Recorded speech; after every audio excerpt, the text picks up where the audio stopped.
Bonsoir Henri Guénaud. Bonsoir Henri Guénaud, nous sommes en direct. Bonsoir, merci d'être avec nous dans ce studio. Ancien conseiller Nicolas Sarkozy et auteur de cette tribune dans le JDD. La France de 2025 n'est menacée que par l'escalade et la surenchère qu'elle nourrit. 2 pages qui laissent, si vous l'avez pas lu, un goût un peu amer. On se demande où la France et où l'Europe se dirige. On va répondre à cette question, mais d'abord Henri Guénaud, je voyais réagir effectivement quand Jules Torres répondait à ce tweet de l'Élysée. Qu'en pensez-vous ? Pourquoi l'Élysée se font d'un tweet ce soir pour dire effectivement aux lecteurs et aux éditeurs, aux téléspectateurs, pas du tout, nous n'agitons pas le chiffon rouge. Peut-être parce que la critique était fondée. Enfin, si vous voulez, la politique de la peur, c'est pas forcément une politique délibérée. La politique de la peur, c'est une politique qui vient naturellement à la plupart de ceux qui exercent le pouvoir et qui ont envie de reculer les limites de leur pouvoir. C'est voilà, il y a une espèce c'est une politique presque naturelle, presque instinctive, la politique de la peur. Il faut se réfréner pour éviter de la nourrir, parce que elle marche toujours, la politique de la peur. On l'a vu au moment de la pandémie. Si vous voulez, on l'a vu à d'autres périodes beaucoup plus sombres de notre histoire. Si vous voulez que les gens obéissent, la meilleure façon de les faire obéir, c'est de leur faire peur. Alors c'est très dangereux parce que la peur c'est épidémique, la peur ça finit par devenir incontrôlable et après on sait pas où on va. Mais pendant la pandémie, on disait obéissez, sinon vous allez mourir. On le disait déjà, obéissez à vos chefs, on le disait déjà en 1940. Voilà. Mais il y a une ivresse de cette sensation que on peut toujours reculer la limite du pouvoir et faire obéir les gens. Donc voilà, mais c'est pas forcément conscient, hein, c'est pas forcément une politique délibérée, c'est la politique de ceux qui ne se mettent pas de limite. Mais pardon, Henri Guénaud, j'ai peut-être jeté un pavé dans la mare, mais depuis ces déclarations, depuis la prise de parole d'Emmanuel Macron, le chef de l'État qui était au plus bas dans les sondages remonte nettement dans les sondages. Ça marche toujours. Et il le sait. Mais il le sait, oui, comme tous les uns. Et s'il ne le sait pas, il le sent. Voilà, ça marche toujours. Ça marche toujours. Bon, jusqu'au moment où encore une fois, où on en perd le contrôle, où ça ne marche plus parce que il est évident que la peur ne reposait sur rien. Mais très très souvent, on peut aller très très loin comme ça. Voilà. Et puis cette peur, elle n'est pas totalement infondée. Elle n'est pas totalement infondée parce que bien sûr les chars russes n'arriveront pas sur les Champs-Élysées. C'est un peu trop loin. Ils supporteraient pas le voyage. De toute et ils n'ont pas les moyens pour l'instant. Non, ils n'ont pas les moyens, mais en plus ça n'a aucun sens. Vous savez, les Russes sont venus une fois sur les Champs-Élysées, camper sur les Champs-Élysées, c'était en 1814. Bon, ils sont repartis, ils sont jamais revenus, ils n'ont aucunement l'intention de s'installer en France, ils n'ont aucunement l'intention de vassaliser la France comme voulait le faire Hitler pour en faire pour nourrir son empire. Mais ça ne veut pas dire que la Russie n'a pas de moyens de nous faire très mal. D'abord parce que nous sommes à portée de leurs missiles. Alors, dans le meilleur des cas, des missiles... Oui, enfin, si la Russie tire des missiles sur la France, c'est la 3e guerre mondiale. Oui, mais enfin, il n'y a pas que moi qui l'ai dit. Hein, je sais. C'est un risque. C'est toujours un risque. Personne ne la veut, même pas les Russes. Personne ne veut passer à la dimension nucléaire du conflit. Mais le problème de la guerre, le problème de la violence, c'est que la guerre est une montée aux extrêmes. D'abord, la violence se nourrit aussi elle-même. C'est comme la peur, hein, c'est les mêmes genres. Ça a le même genre ça obéit à le même genre de logique psychologique. Et la guerre, c'est une montée aux extrêmes. Bon. Voilà, vous dites le discours de dramatisation ne peut qu'aggraver les choses. Et nous en sommes là aujourd'hui. C'est-à-dire que... Alors, est-ce que pardon. Non, mais les choses sont graves. Henri Guénaud, est-ce que Emmanuel Macron, quand il a pris la parole, qu'il a utilisé ce mot guerre devant les Français, est-ce qu'il a dramatisé la situation, oui ou non ? Alors, si vous me demandez si il a dit la vérité sur le fait que la Russie pouvait nous faire beaucoup de mal, non. Donc il a menti. Il a dramatisé. Il a dramatisé. Non, il n'a pas dramatisé le fait que la Russie peut nous faire beaucoup de mal. Ça, c'est une certitude. Encore une fois, personne ne veut passer au stade suivant, c'est-à-dire ce serait la guerre mondiale aussi si elle envoyait des missiles de croisière sur Paris. Il faut quand même très raisonnable. Mais donc les missiles, on est à leur portée, et les missiles balistiques avec des têtes nucléaires, on est à leur portée aussi. Personne ne le veut, mais ça peut arriver. Je dis souvent, quand on dit est-ce que les menaces sont crédibles? Non, elles sont pas crédibles. Mais est-ce que le risque est là? Oui, le risque est là. Le risque, il est à prendre au sérieux. C'est-à-dire que peut y avoir un dérapage, il peut y avoir... Tout a été dit d'ailleurs par Kennedy en 1963, après la crise des fusées de Cuba. Je aussi dans mon article, on devrait se pencher sur ce discours qui a été l'amorce de la détente, où il explique qu'il faut jamais mettre en tension deux puissance nucléaire, parce que on ne sait jamais ce qui peut arriver. Et pendant la crise de 62, on a échappé de très peu à une catastrophe. On a eu face à face deux chefs d'État, en fait deux hommes d'État, Khrouchtchev et Kennedy, qui ont résisté à chacun à leur faucon, qui eux étaient prêts à aller beaucoup plus loin pour détruire ce qui était pour eux le camp du mal. Hein, voilà. Donc il faut bien comprendre, ce risque, il existe depuis 2022. Voilà. Donc il ne faut pas attiser les flammes, c'est ça ce que vous dites. Non, il faut pas attiser. Il faut pas attiser les flammes. Au risque que ça s'embrase. Il y a ce qui se trouve angoissant, c'est l'idée que maintenant l'Europe, qui est dans cet état d'esprit depuis 2022, mais qui persiste à l'être aujourd'hui, alors qu'on voit bien qu'il y a un moment où on pourrait. C'est un moment de l'histoire où on pourrait peut-être enfin arrêter ce conflit. Elle persiste à vouloir la guerre. Mais c'est incroyable. Vous dites aussi, et je vais reprendre cette phrase, vous dites l'histoire ne se répète pas, mais nous répétons. Mais voilà, c'est-à-dire que les humains reproduisent les mêmes erreurs et nous y allons. La nature humaine ne change pas. La nature. Alors il y a des gens qui contestent qu'il y a une nature humaine, mais justement l'histoire nous apprend au fond qu'il y en a une. Elle ne change pas. C'est-à-dire que l'homme a toujours en lui à la fois cette capacité d'avoir peur ou de faire peur. Et il a en lui cette violence terrible qui est une violence qui vient de sa dimension animale, hein, qui est instinctive. Et tout l'effort de la civilisation, tout l'effort des institutions, du droit, de l'éducation, de la science, est tendu vers la canalisation de cette violence. Et dès que tout cela s'affaiblit, eh bien elle ressort. Voilà. Et quand elle ressort, elle dévore tout. Mais c'est quand même incroyable, c'est passionnant. Henri Guénaud, vous dites et vous rappelez les circonstances du déclenchement de la Seconde Guerre mondiale. Vous expliquez que personne, la société française, n'avait pas du tout envie d'envoyer ses enfants se battre sur le front. Elle tirait évidemment les conséquences de 14-18, elle ne le voulait pas. Mais les hommes sont partis. Est-ce qu'aujourd'hui personne ne voulait la guerre mondiale? Aujourd'hui, on ne veut pas non plus. Mais les auditeurs d'Europe 1 se posent cette question. Je me pose cette question. Est-ce que vous pensez qu'au final, on serait peut-être contraint d'envoyer nos hommes, aux frontières de l'Europe? Je pense que ça ne se fera pas parce que il y a une résistance très forte. Alors je ne parle pas des peuples qui sont immédiatement au contact ou qui sont très proches de la Russie et qui ont une histoire traumatisante vis-à-vis de la Russie. Je pense à la Pologne, aux Pays-Baltes, etc. Mais pour les autres, il n'y a, à mon sens aujourd'hui, aucune société occidentale, dans l'état où sont les sociétés occidentales, qui veut envoyer ni ses enfants, ni ses petits-enfants mourir dans les plaines d'Ukraine, ni même, alors on peut le déplorer, mais c'est ainsi, peut-être mourir pour la Pologne ou pour les Pays-Bas. Donc, à mon avis, on n'enverra pas de gens sur le théâtre de nos enfants sur le théâtre de guerre, même si les dirigeants le veulent, parce que la société ne le voudra pas. Voilà. Maintenant, reste. Mais elle ne le voulait pas non plus. Absolument. En 38. Justement, ils ne sont pas allés.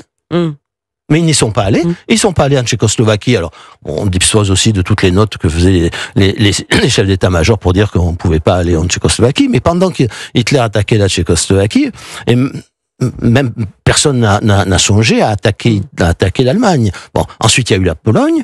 Là, on a déclaré la guerre. Personne n'a songé à rentrer, alors que l'armée allemande était en Pologne, à songer à attaquer l'Allemagne. Nous sommes restés, les Français, mais aussi les Belges, les Néerlandais, les Anglais, nous sommes restés derrière les fortifications. Voilà. Et nous nous sommes battus. Le soldat français ne s'est battu que lorsqu'ils sont arrivés. Et le soldat français s'est bien battu. C'est les chefs qui ont failli, pas le soldat. Pas le soldat qui avait eu des coups de droit au congé payé aux 40 heures. Bon, c'est pas lui qui. Le soldat n'avait pas envie de se battre, mais attaqué sur son territoire, il s'est battu héroïquement. Il y a eu des dizaines et des dizaines de milliers de morts en quelques semaines. Voilà, les chefs ont failli, mais là on s'est battu. Jusque-là, on ne s'est pas battu. Voilà, et ça, personne n'aurait pu faire que les peuples aillent se battre. Il ne peut faire d'ailleurs que les peuples aillent se battre quand ils ne veulent pas se battre. Voilà, parfois c'est peut-être déplorable, mais il n'empêche que c'est ainsi et que les gouvernants doivent en tenir compte. Henri Guénaud et évidemment Jules Torres et Paul Melun ont des questions à vous poser dans un instant. Vous aviez écrit une tribune en mai 2022 dans le Figaro qui était intitulée « Nous marchons vers la guerre ». Comme des somnambules, mai 2022. Donc ça fait quasiment 3 ans. Ça avait fait beaucoup réagir à cette époque-là. Est-ce que les choses ont évolué aujourd'hui? Continue-t-on à avancer comme des somnambules ou a-t-on accéléré le pas, Henri Guénaud? Alors, je crois que la crise de somnambulisme a atteint son... J'ai cru un moment qu'on allait se réveiller, même si le réveil était brutal, de ce somnambulisme. Peut-être que l'arrivée de Trump au pouvoir, les négociations en cours, et le vide qui s'ouvre devant l'Union européenne, allaient réveiller les somnambules, pour le meilleur, encore une fois, pour le meilleur ou pour le pire, parce qu'un somnambule qu'on réveille brutalement, pas forcément pour sa santé, une excellente chose. Eh bien non, moi ce que j'ai vu cette semaine, ce que j'ai vu en écoutant le président de la République dans la télévision, en écoutant l'allocution du président de la République, ce que j'ai vu après sur beaucoup de plateaux de télévision, ce que j'ai entendu dans tous les commentaires qui ont été produits depuis par des responsables politiques de tous bords et gouvernementaux, c'est que la crise de somnambulisme avait atteint un sommet. C'est-à-dire, le somnambule, c'est quelqu'un qui agit sans savoir ce qu'il fait. Et qui met en danger les autres et lui-même sans le savoir. Je veux pas faire un procès d'intention. Le somnambule, il fait ça, il peut mettre en danger sans intention de mettre en danger. Je pense pas que le président de la République ait envie que les Français meurent par dizaines de milliers pour être un chef de guerre adulé et respecté. Donc, je pense pas ça du tout. Mais je pense que le comportement qui est adopté, l'état d'esprit, l'état psychologique du président français, mais pas seulement, de la plupart des dirigeants européens, peut nous conduire à ça. Encore une fois, pas que les chars viennent ici, pas forcément que nos enfants aient là-bas, mais que un jour nous prenions des missiles sur la tête. Mais il n'y a pas que les missiles. Il y a tout ce qui peut nous faire mal, voire très très mal. On a fait des sanctions, par exemple. Ces sanctions, elles ont conduit à sanctionner la société française, les sociétés européennes, et à les mettre dans un état qui est un état extrêmement préoccupant et très dangereux. Ça s'est retourné contre nous. Henri Guénaud, on va continuer d'en parler. Il y a d'autres, oui, parce qu'il y a une autre dimension qu'on oublie dans cette affaire. On va en parler dans un tout petit instant sur Europe 1, il est 19h28. Nous sommes toujours avec Henri Guénaud, merci d'être avec nous. Nous allons continuer d'évoquer effectivement cette tribune que vous avez publiée dans le JDD. Vous nous parlez de la situation de la France, situation de l'Europe, par rapport à une possible guerre, un embrasement de la situation, par rapport à la position d'Emmanuel Macron. On voit que les Américains nous lâchent. Est-ce que vous pensez qu'il ne faudrait pas directement parler avec Vladimir Poutine sans passer par les Américains? Ce serait peut-être une première chose à faire. Pour parler avec Vladimir Poutine, il faudrait le vouloir.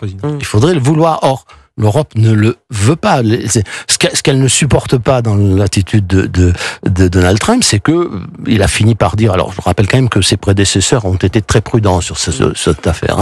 Ils ont eu des mots très durs, mais ils ont été très très prudents dans l'envoi des armes. Ils ont fait ça très pas à pas. Ils ont cherché à ne pas aller trop loin. Ils ont même d'emblée dit qu'ils n'enverraient jamais de soldats en Ukraine, aussi parce que la société américaine ne le voulait pas. Bon, et la grande transgression de Donald Trump, c'est lui dit mais moi j'ai pas de problème à aller discuter avec Vladimir Poutine, alors que l'Europe toujours drapée dans une espèce de morale qui pour moi n'est pas de la morale, la morale qui conduit à faire la guerre par procuration, à faire tuer les autres, ou à faire s'entretuer des gens n'est pas une morale, mais ça c'est un autre problème, c'est l'espèce de méconnaissance de la dimension tragique de la condition humaine et de l'histoire. Mais laissons ça de côté. Là, l'Europe a décidé qu'on ne pouvait pas en fait discuter avec Vladimir Poutine. Mais au nom de quoi, Henri Guénaud ? Au nom de quoi ? Mais parce que tout simplement, vous allez sur un plateau, vous discutez avec des gens, ils vous disent mais ça même c'est l'agresseur. Vous êtes bien d'accord? Oui, c'est l'agresseur, et alors? Il y a une guerre médiatique, on pourra en parler tout à l'heure, certains journaux effectivement qui en taxent d'autres groupes, dont le groupe Bolloré, justement, des soutiens de Vladimir Poutine. On agite le chiffon rouge en disant Vladimir Poutine. Non mais moi je soutiens pas Vladimir Poutine, simplement. Mais personne ne soutient Vladimir Poutine. Il y a personne en France qui soutient Vladimir Poutine, c'est comme ça. Il y en a quand même, Jules. Il y en a, mais... Qui ont pignon sur rue dans les médias, il y en a aucun. Oui, exactement. Dans les médias, il y en a aucun, mais en France, il y en a, mais tout. Bon, mais cette idée, c'est toujours pareil, c'est le camp du bien contre le camp du mal. On nous dit d'ailleurs qu'en face, évidemment, on pense que le camp du bien, c'est soi-même, et le bien, il peut tout se permettre. Voilà. Et donc, à partir du moment où on se place sur ce terrain, dans l'absolutisme du bien, en disant je ne peux pas discuter avec quelqu'un qui a attaqué son voisin, je ne peux pas discuter avec quelqu'un qui est un dictateur, je ne peux pas. Enfin, il ne reste plus que la guerre. Oui. Il ne reste plus que la guerre. Est-ce que la guerre c'est moral? Est-ce que et cette guerre où on sait qu'on ne peut pas vaincre l'adversaire, on ne peut pas vaincre la Russie, et que d'ailleurs si on y arrivait, ce serait encore pire, parce que si elle s'effondrait, si elle se disloquait, il y a des milliers de têtes nucléaires qui se promèneraient partout, ce serait le chaos dans l'Eurasie, dans ce grand continent qui va de l'Europe jusqu'à la Chine. Voilà, donc il ne peut pas y avoir d'issue militaire à ce conflit, sauf à ce que l'Ukraine s'effondre complètement. Mais à partir du moment où on ne veut pas la laisser s'effondrer, bien il n'y a pas d'issue. Donc il faut discuter, et vous ne pouvez discuter et négocier qu'avec votre adversaire ou votre ennemi. Voilà, donc mais vous savez, il y avait un principe gaullien très auquel le général tenait beaucoup, qui consiste à dire la France reconnaît les États et pas les régimes. Voilà. Donc le premier voyage qu'a fait De Gaulle en 44, il est pour Staline. Voilà. Churchill, qui était le plus anticommuniste de tous les hommes d'État du XXe siècle, sans doute, le jour où ça a été nécessaire, il est allé voir Staline. Voilà. Et il a dit, je pourrais, s'il le fallait, j'irais discuter j'irais dîner avec le diable, mais avec une longue cuillère. Bon, il arrive un moment donné où la France de Gaulle, elle a reconnu la Chine de Mao, l'Amérique de Nixon a reconnu la Chine de Mao. Bon, il arrive un moment où vous êtes obligé, quand vous pouvez pas résoudre le problème autrement, vous pouvez pas écraser l'adversaire ou celui qui ne vous plaît pas. Donc, il faut discuter. Sinon, c'est la guerre sans fin, et cette guerre sans fin va nous coûter encore une fois très cher. Elle va coûter très cher à la société française, qui à mon sens est arrivée au bord de l'explosion sociale. On ne voit pas, mais c'est très important. Et à la dimension sociale, ça. Si, je crois qu'on le voit bien. Mais non, la plupart des gens, c'est l'éléphant dans la pièce dont on parle jamais, la question sociale. Mais, voilà. C'est-à-dire, vous dites, l'inflation, elle a fait des ravages dans le tissu social français, par exemple. Alors maintenant, elle se ralentit, mais ça n'efface pas la perte de pouvoir d'achat qui a été. Non, parce que ça n'a pas baissé, ça se ralentit. La hausse se ralentit, mais ça ne baisse pas. Et dernière remarque, il y a la dimension migratoire. Ah ben non, mais bien ça, sûr. On n'en parle pas. Non. Mais c'est très intéressante parce que elle est aussi liée. Prenez l'Algérie.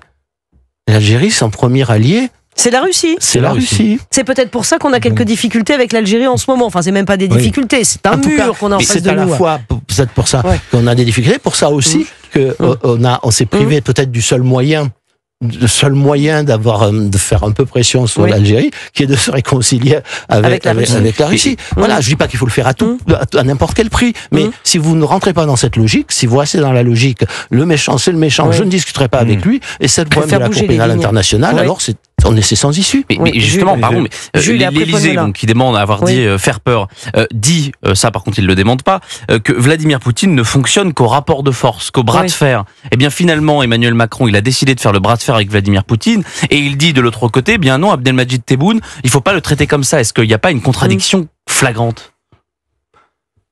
Et c'est pas les mêmes conflits, entendons-nous. C'est un peu le même conflit en réalité. C'est quand on va chercher derrière le rideau. Mais là, c'est toujours difficile de tracer une ligne claire dans la pensée d'Emmanuel Macron. Enfin, ça, c'est bon. Donc, je vais pas chercher à l'interpréter. Je dis simplement que cette situation vis-à-vis de la Russie, cette posture, elle est intenable. Et elle devient d'autant plus intenable que les Américains l'ont abandonnée. Voilà, alors, moi, je vois bien tous les atlantistes pris à revers et affolés aujourd'hui qui courent partout, et qui vous expliquent et qui reviennent sur ce discours qu'il y a un agresseur et un agressé. Il n'est pas question de discuter avec lui. On veut la paix, mais en fait, on la veut pas. On veut pas discuter, on veut pas négocier.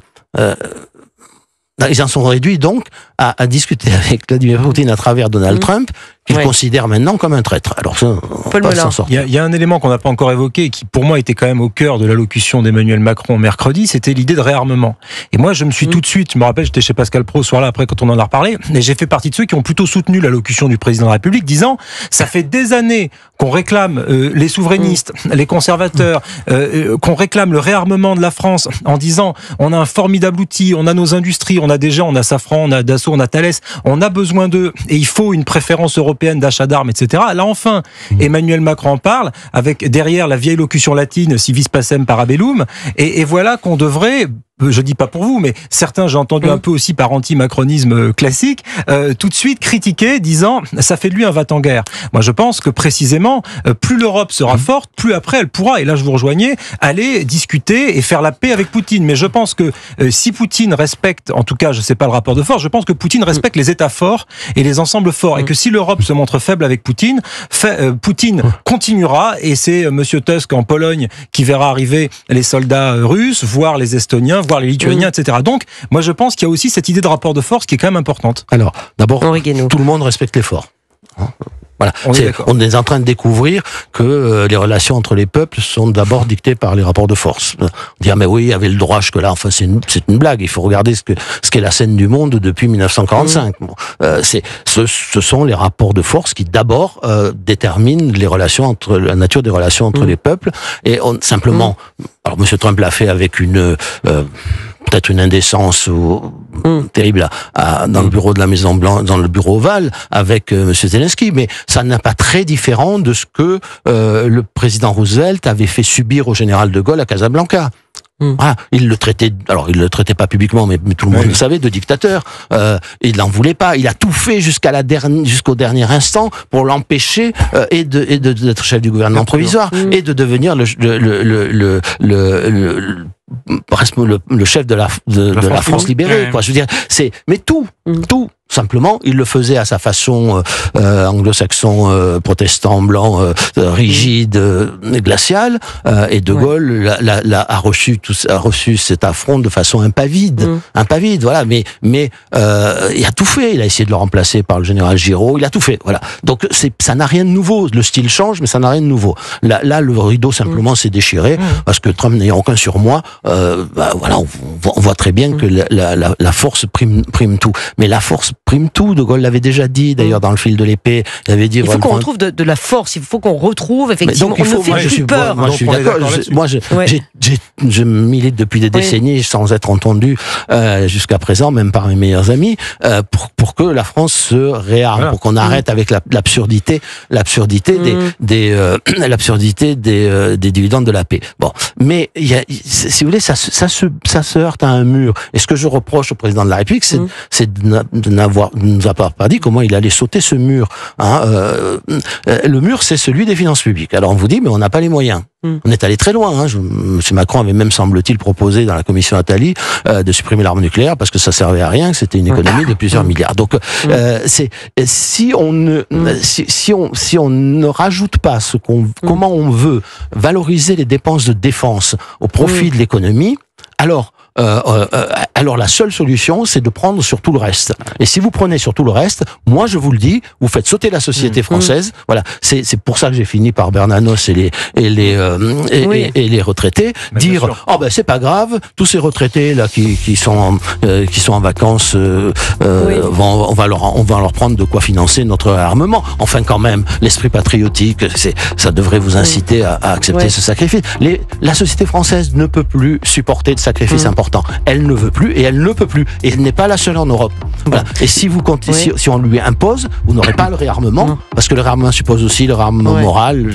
Bon, vous n'aurez pas le réarmement. Vous aurez la crise de la démocratie la plus grave depuis les années 30. Voilà mon sentiment profond. C'est ça que je reproche, moi, à l'allocution du président de la République. Au pays divisé, le pire risque d'être à venir. C'est comme ça que, effectivement, vous concluez votre... Mais oui, parce qu'il y a la société derrière. Il faut regarder dans quel état est la société française et les sociétés européennes. Et la légitimité, la différence, ce que je dis dans ma tribune, la différence entre Trump, c'est que lui, il parle au nom de ses électeurs, voilà, qui sont une majorité et qui ont dit ce qu'ils pensaient du sujet, tandis que les nôtres, ils parlent au nom d'eux-mêmes, parce qu'ils sont dans tous les pays européens. Le fossé, il est énorme entre la classe politique, la classe dirigeante et la société. Merci beaucoup Henri Guénaud, c'était passionnant. Merci infiniment d'être venu dans le studio d'Europe 1 ce soir, il est 19h44.